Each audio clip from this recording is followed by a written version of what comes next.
K3 இப்படி ஒரு தலைப்பில் புதிய படம் உருவாகுகிறதா? காமதேனு இன்டர்நேஷனல் தயாரிக்கும் இந்த படத்தில் விமல் ராஜா நாயகனாக நடிக்கிறார். நாயகியாக ஆதிரா நடிக்கிறார். இந்த படத்திற்கு பிருத்வாஜ் சிவசங்கர் இசையமைக்கிறார். இவர் AR ரகுமான் நடத்தி வரும் KM இசைப்பள்ளியில் படித்தவர் என்பது குறிப்பிடத்தக்கதா.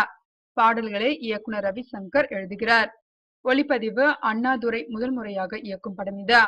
படத்தின் கதை, திரைக்கதை, வசனம், ஒளிப்பதிவும் அவரே. MS அண்ணாதுரை கூறியதாவது, இரவு நேரங்களில் போஸ்டர் ஒட்டும் கதிர், கஞ்சா, கருப்பு என்ற 3 இளைஞர்களின் வாழ்க்கைதான் இந்த படம்.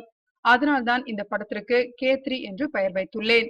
அந்த 3 இளைஞர்கள் கூலிப்படையாக எப்படி மாறுகிறார்கள் என்பதுதான் இந்த படத்தின் திரைக்கதை. இன்று நாட்டில் கூலிப்படை வேலை செய்வது பெரும்பாலும் 18 முதல் 25 வயதுக்குட்பட்ட இளைஞர்கள்தான்.